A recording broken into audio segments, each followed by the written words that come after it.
When you have a chronic illness that is that debilitating, you are already restricted in those ways, Carvalho, 50, said about the lockdown measures imposed to curb the spread of COVID-19.Load Error. They are already socially isolated, they've had to pull back from a lot of their social activities because they're in pain or they have migraine symptoms that don't allow them to do whatever they want to do. Carvalho, who suffers at least 20 migraines each month, says her attacks are mainly triggered by cool air moving over her face.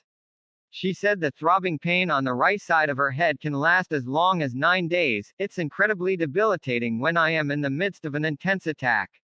I literally cannot lift my head off a pillow. The poll was completed online earlier this month and included a total of 3,056 Canadians. Of those surveyed, 366 said they are living with migraines and chronic migraines.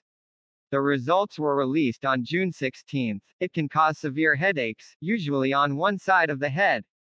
Migraine attacks can last for hours or days, and are often accompanied by nausea, vomiting, and sensitivity to light and sound. Among those surveyed who are living with chronic migraines, 4 in 10 say that the pandemic has impacted or triggered their migraines. The pandemic is affecting us in so many different ways, and people with chronic conditions are really suffering, said Lisa Covens, Vice President, Communications and Public Affairs, of Leger in Toronto. Lumber prices fall amid market volatility. Surrey parent drive injured child to hospital after lengthy ambulance delay. Concerns about lagging COVID-19 vaccination rates in northern BC. More Pfizer first dosers will be getting Moderna second dose. Manitoba reopens bridge grant program for seasonal businesses. New applicants. New study finds Vancouver schools low risk for COVID-19 transmission. IH comfortable with reopening as COVID-19 cases drop. Evidence of an accelerant found at church fire scene in South Okanagan. Carl Nassib comes out as NFL's first openly gay active player. Musqueam Nations Canoe Racing Dynasty. Manitoba planning new interchange for perimeter near Oak Bluff. Catholic churches on BC First Nations lands burned down. Questions linger over easing travel rules for fully vaccinated Canadians. Mascouche, QC cleans up after deadly, destructive tornado. Military ombudsman blasts Ottawa for inaction on sexual misconduct. Alberta emergency alert issued over Evansburg wildfire. A change in routine and added stress, with many trying to balance working from home and looking after their children, is likely causing people to experience more migraines, said Dr. Ian Finkelstein, medical director of the Toronto Headache and Pain Clinic. The pandemic has literally changed the way people have lived their lives over the last 2 years. For migraineurs, especially chronic migraineurs, they travel on this very thin line, and if they're thrown off that balancing act that they're on, their headaches get worse. Uncertainty from the pandemic, a drop in physical activity, and dehydration from wearing face masks all day long are also contributing factors. He added, of those who said they were migraine sufferers, women were more than twice as likely to get migraines or chronic migraines compared to men. The survey showed definitely we see more migraine headaches in females than we do males, without a doubt, said Finkelstein. While there is no clear evidence for the gender difference, Finkelstein said hormonal influences with women experiencing migraines around the time of their menstrual period is one hypothesis. People below the age of 35 and those with children 18 years of age or younger in the household were also significantly more likely to say they get migraines. More than 1/3 of Canadians are facing challenges accessing treatment for migraines and finding a specialist for their disease. According to the survey, the COVID-19 pandemic has compounded several health challenges amid lockdown measures and healthcare service restrictions imposed to curb the spread of the novel coronavirus. Many are hesitant about in-person medical appointments because of the fear of catching COVID-19, said Covens. We've seen it across healthcare in general, that people are putting their health on a bit of a backburner during the pandemic, that they don't want to go into a medical clinic, they don't want to go to a hospital or to a doctor's office, she told Global News, but she said many of the members in her support group who needed Botox, nerve blocks or other interventions have been unable to receive medical attention because of the lockdown measures. Finkelstein said treating migraines was a huge problem, not only for patients, but for the doctors as well. This is because there are not many physicians in the country that specialize in treating migraines, and also patients often tend to suffer in silence without seeking care. He said, migraine and chronic migraine is significantly underdiagnosed